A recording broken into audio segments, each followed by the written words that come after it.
Hi అండి, welcome to my channel. ఈరోజు tasty మిర్చి సాలన్ చేసుకుందామండి. ఈ మిరపకాయ కర్రీ వెజిటేబుల్ బిర్యానీలో అయినా, ఎగ్ బిర్యానీలో అయినా, చికెన్ బిర్యానీలో అయినా, చపాతీలో అయినా, రైస్లో అయినా, రోటీలో అయినా, దేనిలో అయినా కూడా సూపర్ టేస్ట్ ఉంటుందండి. మనం రెస్టారెంట్కి వెళ్ళినా కూడా ఇదే కర్రీ ఇస్తాడు, చాలా బాగుంటుంది. మనం రెస్టారెంట్కి వెళ్ళకుండా ఇంట్లోనే ఎంత ఈజీగా టేస్టీగా చేసుకోవచ్చో చూపిస్తాను. దీనికి బజ్జీ మిరపకాయలు ఒక 100 గ్రామ్స్ తీసుకున్నానండి. నాకు 100 గ్రామ్స్కి ఒక 10 వచ్చినాయి. ఇవి చక్కగా కడుక్కొని ఆరబెట్టేసి ఈ విధంగా ఘాటు పెట్టుకోండి. ఘాటు పెట్టేసి లోపల విత్తనాలన్నీ తీసేసేయండి. మనం మిరపకాయ బజ్జీకి ఏ విధంగా అయితే తీసుకుంటామో అదే విధంగా విత్తనాలు తీసేసేయండి. ఒకవేళ ఘాటు తినగలము అనుకునే వాళ్ళు తీయక్కర్లేదండి. ఇట్లాగే అన్ని మిరపకాయలకి ఘాటు పెట్టేసుకొని లోపల విత్తనాలన్నీ తీసి పక్కకు పెట్టుకోండి. ఇప్పుడు ఒక నిమ్మకాయ సైజు అంత చింతపండుని ఒక 10 నిమిషాలు నానబెట్టేసి రసం తీసి పెట్టుకోండి. నేను ఆల్రెడీ తీసి పెట్టుకున్నాను. మీరైతే ఒక 10 నిమిషాలు నానబెట్టి రసం తీసి పక్కకు పెట్టేసుకొని ఇప్పుడు స్టవ్ పైన ఒక బాండీ పెట్టుకొని 2 స్పూన్ల పల్లీలు వేసుకొని వీటిని సన్నని మంట మీద దోరగా వేయించండి. ఈ హైలో పెట్టి వేయించొద్దు, తొందరగా మాడిపోతాయి, లోపల పచ్చిగా ఉంటుందండి. ఈ విధంగా వేగిన తర్వాత వాటిని తీసి పక్కకు పెట్టేసుకోండి. ఇప్పుడు స్పూను ధనియాలు, ఒక స్పూను జీలకర్ర, చిన్న ముక్క దాల్చిన చెక్క ముక్క, 2 లవంగాలు, 2 యాలకులు, ఒక చిన్న ముక్క ఎండు కొబ్బరి ముక్కని చిన్న ముక్కలుగా కట్ చేసి వేసుకోండి. చిన్న ముక్క అంటే ఒక చిప్పలో పావు చిప్ప అంతా వేసుకోండి. 2 స్పూన్ల నువ్వులు, మీరు తినే ఘాటును బట్టి ఎండుమిరపకాయలు వేసుకోండి. నేనైతే ఒక 5 ఎండుమిరపకాయలు వేస్తున్నాను. ఎక్కువ తింటే 5 వేసుకోండి, కొంచెం తక్కువ తినేవాళ్ళు కొంచెం తక్కువ వేసుకోండి. వేసేసి వీటిని కూడా సన్నని మంట మీద దోరగా వేయించేసి ఇవి వేగిన తర్వాత ఒక మిక్సీ జార్లోకి తీసేసుకోండి. ఈ విధంగా వేగిన తర్వాత మిక్సీ జార్లోకి తీసుకోండి. ఎక్కువ టైం ఏం పట్టదు, అవి వేగడానికి కొంచెం టైమే పడుతుందండి. తీసేసి ఇప్పుడు స్టవ్ పైన అదే బాండీలో ఒక స్పూన్ ఆయిల్ వేసుకొని ఒక ఉల్లిపాయని నిలువుగా సన్నగా కట్ చేసుకొని ఇవి మెత్తబడే వరకు వేయించుకోండి.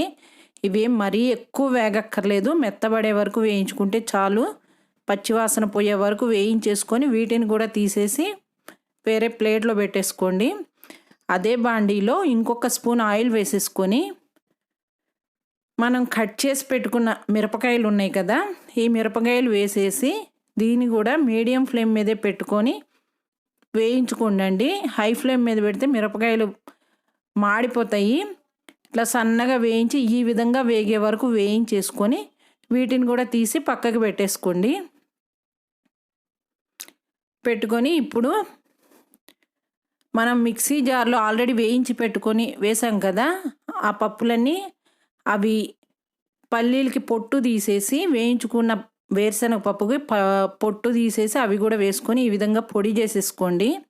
ఇట్లా పొడి అయిన తర్వాత మనం వేయించి పెట్టుకున్న ఉల్లిపాయలను కూడా వేసేసి కొంచెం వాటర్ వేసి మెత్తగా పేస్ట్ చేయండి. ఎంత వీలైతే అంత మెత్తగా స్మూత్గా రావాలండి. ఈ విధంగా వాటర్ కొంచెం ఎక్కువ పోసుకున్నా పర్లేదండి, ఇంత మెత్తగా రావాలి, పట్టుకుంటే మెత్తగా ఉండాలి. ఈ విధంగా పేస్ట్ చేసేసుకొని దీన్ని పక్కకి పెట్టుకొని ఇప్పుడు స్టవ్ పైన బాండీ పెట్టుకొని మనం మిరపకాయలు వేయించుకున్న బాండీలోనే చేసేసుకోవచ్చండి. అదే బాండీలో 2 స్పూన్ల ఆయిల్ వేసేసుకొని పావు స్పూన్ జీలకర్ర, పావు స్పూన్ ఆవాలు,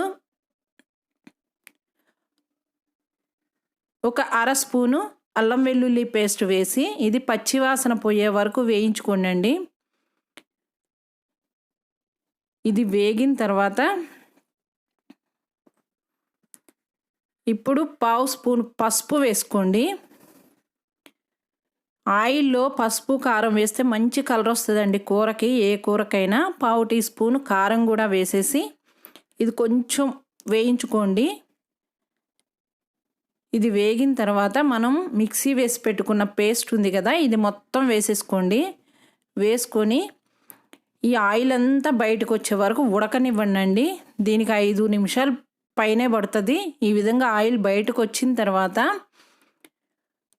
ఇప్పుడు మనము తీసి పెట్టుకున్న చింతపండు గుజ్జు ఉంది కదా, దీన్ని వేసేసుకోండి. వేసేసుకొని ఒక్క రెమ్మ కరివేపాకు, మనం సాల్ట్ ఫస్ట్ నుండి వేసుకోలేదు కాబట్టి మీ రుచికి సరిపడా సాల్ట్, చిన్న బెల్లం ముక్క వేసుకోండి. ఎందుకంటే మనం పులుపు వేసాం కాబట్టి ఈ బెల్లం ముక్క వేస్తే రుచి బాగుంటుంది.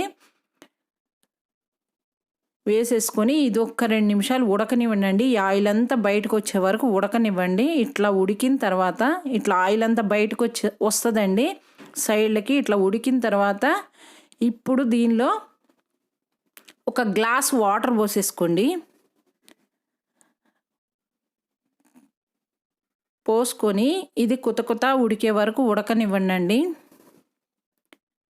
ఈ విధంగా కుత ఉడికే వరకు ఉడకనిచ్చేసి ఈ కుత ఉడికేటప్పుడు మనం వేయించి పెట్టుకున్న పచ్చిమిర్చిని వేసేసేయండి.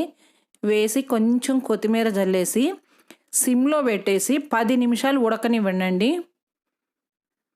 ఒక్క 10 నిమిషాలు ఉడికితే ఈ ఫ్లేవర్స్ అన్నీ పచ్చిమిర్చికి పడతాయి, మంచి టేస్ట్ వస్తుందండి. ఒక 10 నిమిషాల తర్వాత ఇట్లా ఆయిల్ అంతా బయటకు వస్తుందండి.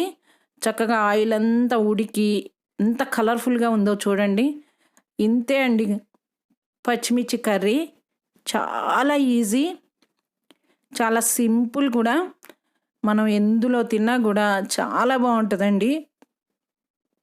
నా రెసిపీ కనుక మీకు నచ్చినట్లయితే నా ఛానల్ని సబ్స్క్రైబ్ చేయండి, లైక్ చేయండి, షేర్ చేయండి, పక్కనున్న బెల్ బటన్ని క్లిక్ చేయండి.